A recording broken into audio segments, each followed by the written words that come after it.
الحمد لله نحمده ونستعينه ونستغفره ونؤمن به ونتوكل عليه ونعوذ بالله من شرور أنفسنا ومن سيئات أعمالنا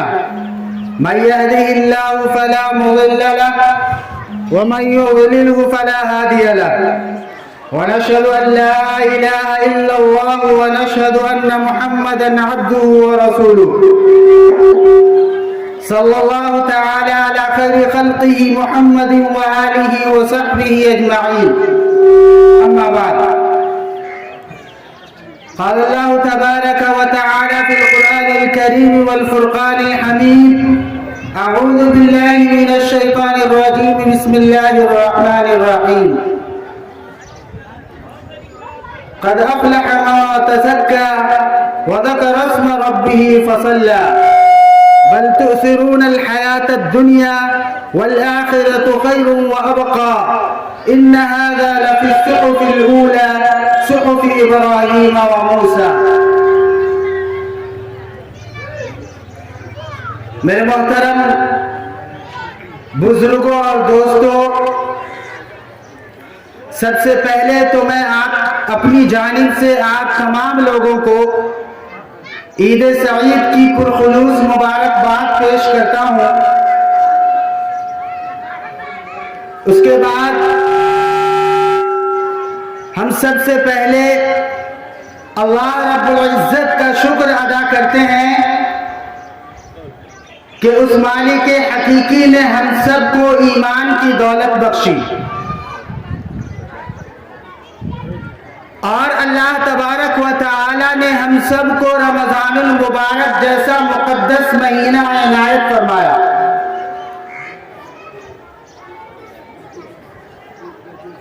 جس مہینے کے اندر ہم نے اللہ تعالی کے لیے روزے رکھے، تراویح کی نماز پڑھی اور دیگر عبادات کیے۔ عزیزان گرامی، حدیث پاک میں اللہ کے نبی صلی اللہ علیہ وسلم نے ارشاد فرمایا کہ للصائم فرحتان، فرحۃ عند فطرہ وفرحۃ عند لقاء ربہ، کہ روزے دار کے لیے دو خوشی ہوتی ہے۔ روزے دار کے لیے دو خوشی ہوتی ہے، ایک خوشی جب وہ افطار کرتا ہے، اور ایک خوشی جب وہ اپنے رب سے ملاقات کرے گا۔ سب سے بڑی خوشی تو وہی ہے جب ایک ایمان والا، جب ایک مسلمان اپنے رب سے ملاقات کرے گا، اس وقت جو خوشی حاصل ہوگی اس خوشی کو لفظوں میں بیان نہیں کیا جا سکتا۔ اسی خوشی کی ایک جھلک دنیا کے اندر اللہ تبارک و تعالی نے افطار کے وقت روزے داروں کو عطا کی،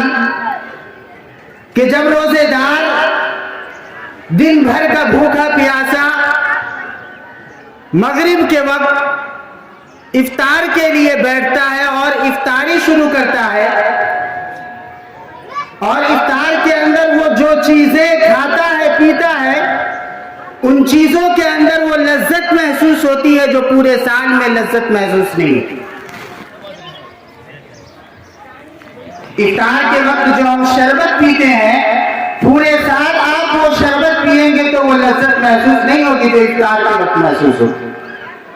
افطار کے وقت جو سامان ہم کھاتے ہیں، پورے سال وہ سامان ہم کھاتے ہیں، لیکن وہ مزہ اور وہ لطف آپ کو میسر نہیں ہوگا جو افطار کے وقت میسر ہوتا ہے اور افطار کے وقت حاصل ہوتا ہے۔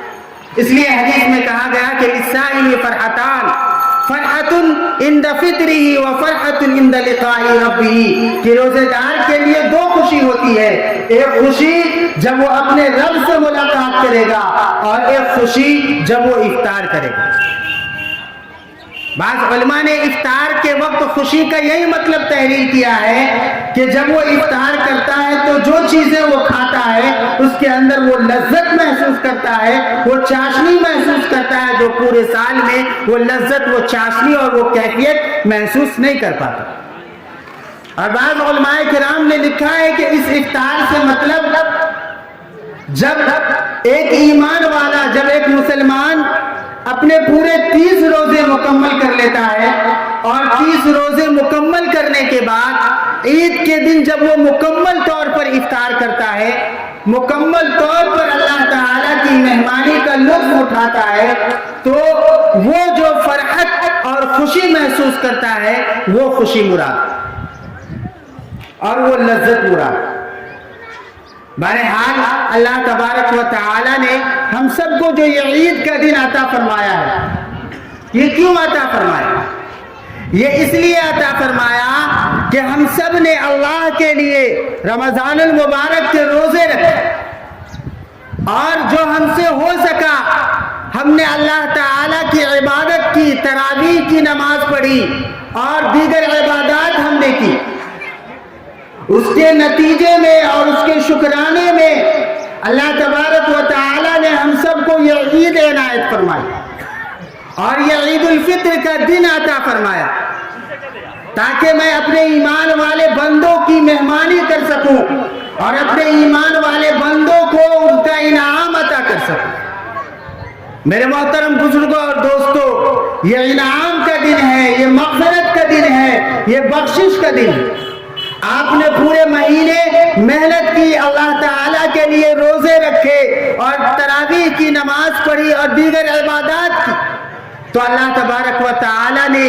اس دن کو، عید کے دن کو بطور تحفہ کے آپ لوگوں کو عنایت فرمایا کہ اے ایمان والے بندو، اے میرے بندو، تم اس عید کے دن تم میرے دربار میں آؤ اور میرے پاس آؤ اور مجھ سے جو مانگنا ہے وہ مانگو، آج میں تمہاری مغفرت کا اعلان کرتا ہوں۔ کتابوں کے اندر آیا ہے، حدیث میں لکھا ہے کہ فرشتوں کے پاس اللہ تبارک و تعالی جو ہیں وہ فخر کے ساتھ، فخریہ انداز میں کہتے ہیں کہ یہ میرے بندے ہیں، یہ میرے بندے ہیں جنہوں نے رمضان المبارک کے روزے رکھے۔ فخر کرتے ہیں ان بندوں کے اوپر، ہم سب کے اوپر، ایمان والوں کے اوپر اللہ تعالی فرشتوں کے پاس فخر کرتے ہیں اور فخر کے ساتھ کہتے ہیں کہ یہ ہمارے بندے ہیں جنہوں نے رمضان المبارک کے روزے رکھے ہیں اور تراویح کی نماز پڑھی ہے اور دیگر عبادات کی ہے، اور آج یہ لوگ جو ہے میدان کے اندر جمع ہے، اکٹھا ہے۔ یہ فرشتوں کے سامنے اللہ تعالیٰ فخر کرتے ہیں۔ کیوں فخر کرتے ہیں؟ اس لیے فخر کرتے ہیں کہ جب اللہ تبارک و تعالیٰ نے حضرت آدم علیہ السلام کو پیدا فرمانے کا ارادہ فرمایا، پیدا فرمانے کا ارادے کا اظہار فرمایا کہ اے فرشتوں، میں حضرت آدم کو پیدا کرنا چاہتا ہوں، تو اللہ تبارک و تعالیٰ کے سامنے فرشتوں نے یہ کہا کہ اے اللہ، آپ ایک ایسی مخلوق کو کیوں پیدا کرنا چاہتے ہیں جو دنیا کے اندر آ کر کے خون خرابہ کرے گی،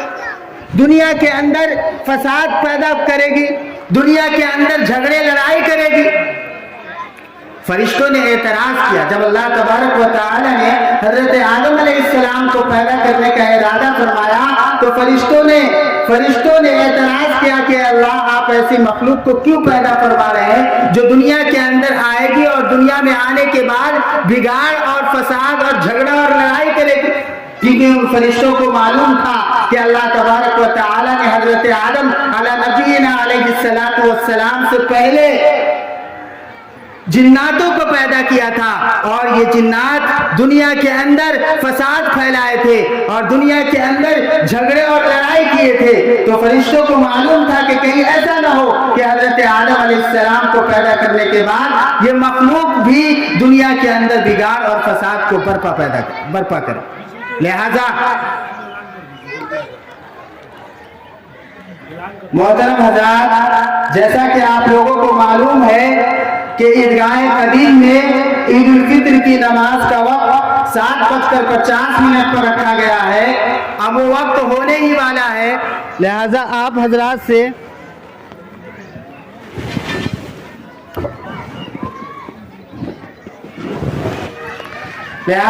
تمامی حضرات سے مؤدبانہ درخواست ہے کہ جتنا جلد ہو سکے عیدگاہ پہنچنے کی کوشش کریں تاکہ وقت پر نماز ادا کی جا سکے. محترم حضرات، جیسا کہ آپ لوگوں کو معلوم ہے کہ عیدگاہ قدیم میں عید الفطر کی نماز کا وقت 7:50 پر رکھا گیا ہے، لہذا آپ تمامی حضرات سے درخواست ہے کہ جتنا جلد ہو سکے اپنی تمام تر مصروفیات سے فارغ ہو کر جلد از جلد عیدگاہ پہنچنے کی کوشش کریں تاکہ باجماعت نماز ادا کی جا سکے. تو اللہ تبارک و تعالی جو ہے وہ فرشتوں کے سامنے فخر کرتے کہ یہ میرے بندے ہیں. اے فرشتوں جن کی پیدائش پر تمہیں اعتراض تھا، اے فرشتوں جن کی پیدائش کے بارے میں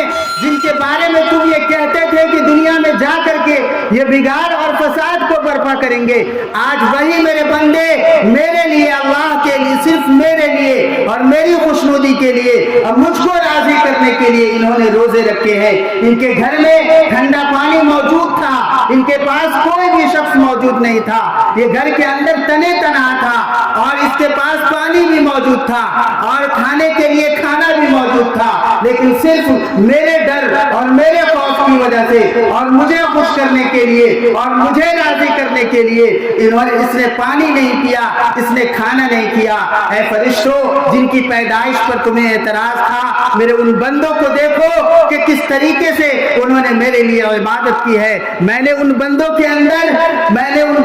اندر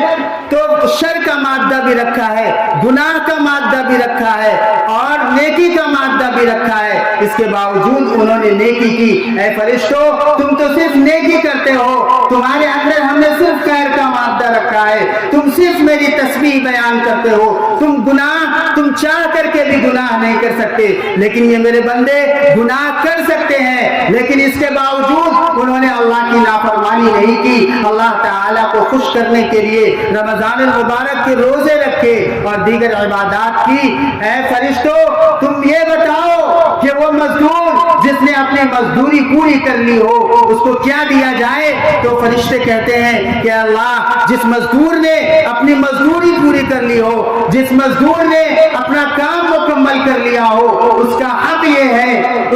یہ ہے کہ اسے کیا کہتے ہیں پوری اجرت جو ہے وہ دے دی جائے، اس اجرت کے اندر کوئی کمی نہ کی جائے. تو اللہ تبارک و تعالی کہتے ہیں کہ میرے عزت کی قسم، میرے جلال کی قسم، میری کبریائی کی قسم، اے فرشتوں تم گواہ رہو کہ میں نے ان تمام کو معاف کر دیا اور ان تمام کو معاف کرنے کے ساتھ ساتھ صرف معافی نہیں کیا، میں نے ان کے گناہوں کو نیکیوں سے بدل دیا. میرے محترم بزرگوں اور دوستوں، فرشتوں کے سامنے اللہ تعالیٰ فخر کرتا ہے. اور یہ عید جو ہے، یہ عید کا دن ہمیں یہ پیغام دیتا ہے، ہمیں یہ سبق دیتا ہے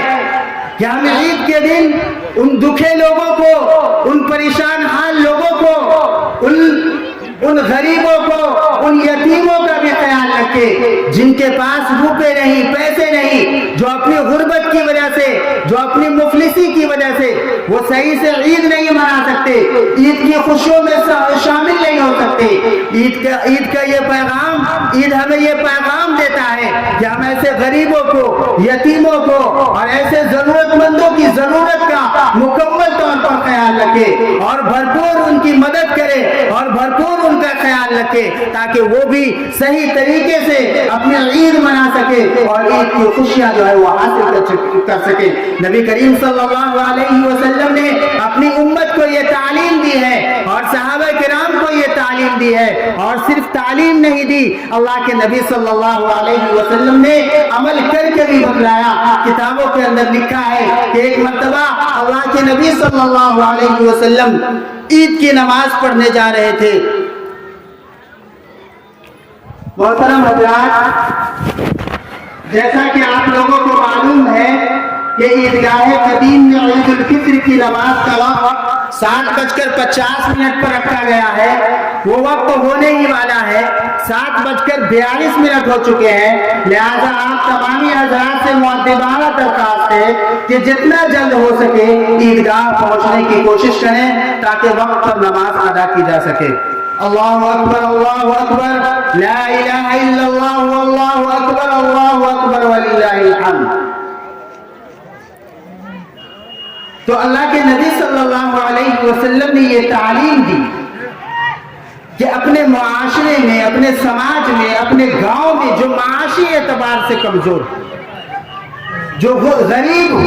جو یتیم ہو، اس کی غربت کا خیال رکھا جائے، اس کی یتیمی کا خیال رکھا جائے، اور اس کی بھرپور امداد کی جائے، اور بھرپور اس کی مدد کی جائے تاکہ عید کی خوشی میں وہ بھی شامل ہو سکے۔ اور اللہ کے نبی صلی اللہ علیہ وسلم نے یہ صرف بیان نہیں کیا بلکہ عمل کر کے دکھایا۔ کتابوں کے اندر لکھا ہے کہ ایک مرتبہ اللہ کے نبی صلی اللہ علیہ وسلم عیدگاہ تشریف لے جا رہے تھے، دیکھا کہ بہت سارے بچے جو ہیں وہ آپس میں خوشیاں منا رہے ہیں، بہت سارے بچے آپس میں خوشیاں منا رہے ہیں، خرید و فروخت کر رہے ہیں، اپنی مستیوں میں لگے ہوئے، اور دور ایک بچہ بالکل غم کی حالت میں، غم سے نڈھال اور بالکل مایوس جو ہے، وہ ایک بچہ دور کھڑا ہوا ہے، اس کے چہرے پر خوشی کے کوئی آثار نہیں ہے، اس کے بدن پر صاف کپڑے نہیں ہیں، نئے کپڑے نہیں ہیں۔ اللہ کے نبی صلی اللہ علیہ وسلم اس بچے کے پاس گئے اور کہا کہ بیٹا یہ بتاؤ، دیگر بچے جو ہیں وہ سب بچے جو ہیں وہ خوشیاں منا رہے ہیں، خرید و فروخت کر رہے ہیں، ان کے بدن پر نیا کپڑا ہے، اور تم آج کیوں غم زدہ ہو؟ آج تمہارے بدن پر نیا کپڑا بھی نہیں ہے، بتاؤ کیا بات ہے؟ تو اس بچے نے اللہ کے نبی صلی اللہ علیہ وسلم کو جواب دیا کہ اللہ کے نبی، میرے والد اس دنیا سے رخصت ہو چکے ہیں، اور میری ماں بھی اس دنیا سے رخصت ہو چکی ہے، میں جو ہے وہ یتیم ہوں، میرے پاس کپڑے نہیں کہ میں نئے کپڑے پہن سکوں، میرے پاس پیسے نہیں کہ میں اس سے کچھ خرید و فروخت کر سکوں اور عید کی خوشیاں حاصل کر سکوں۔ اللہ کے نبی صلی اللہ علیہ وسلم نے اس بچے کو اپنے گھر لے گئے اور حضرت عائشہ صدیقہ رضی اللہ عنہا سے کہا کہ اسے نہلاؤ اور اسے دھلاؤ، اور اپنی بیٹی حضرت فاطمہ الزہرا رضی اللہ عنہا کے گھر یہ خبر بھیجوایا کہ حضرت حسن حسین رضی اللہ عنہما میں سے اگر کسی کے نئے جوڑے موجود ہو تو وہ نئے جوڑے بھیجوائیے تاکہ میں اس بچے کو نئے جوڑے پہنا سکوں۔ چنانچہ حضرت فاطمہ الزہرا رضی اللہ عنہ نے حضرت حسن حسین رضی اللہ عنہما میں سے کسی کا ایک نیا جوڑا جو ہے حضرت عائشہ کے گھر بھیجوایا۔ اللہ کے نبی صلی اللہ علیہ وسلم نے وہ نیا جوڑا اس بچے کو پہنایا، اور پہنانے کے بعد یہ کہا الا ترضى ان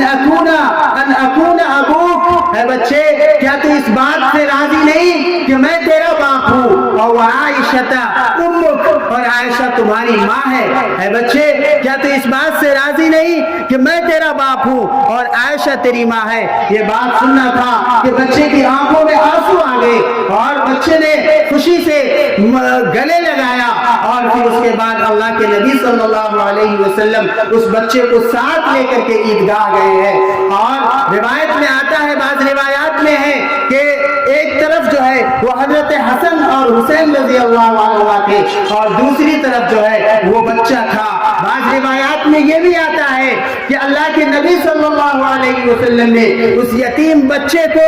اپنے کاندھے پر اٹھایا اور کاندھے پر اٹھا کر کے عیدگاہ لے گئے۔ جب لوگوں نے دیکھا کہ وہ کون خوش نصیب بچہ ہے جس کو اللہ کے نبی صلی اللہ علیہ وسلم نے کاندھے پر اٹھایا ہے، میرے محترم بزرگوں اور دوستوں، اللہ کے نبی صلی اللہ علیہ وسلم نے صرف کہا نہیں بلکہ عمل کر کے دکھایا کہ اپنے معاشرے میں، اپنے سماج میں اور اپنے گاؤں اور محلے میں اگر کوئی غریب ہو، کوئی یتیم ہو، کوئی بے سہارا ہو تو اس کے سہارا بن جاؤ، اس کی یتیمی کا خیال رکھو، اس کی غربت کا خیال رکھو، اللہ تعالیٰ تمہیں نوازے گا، اللہ تعالیٰ تمہیں سنوارے گا۔ میرے محترم بزرگوں اور دوستوں، وقت ہونے ہی والا ہے، میں اپنے تمام دینی بھائیوں سے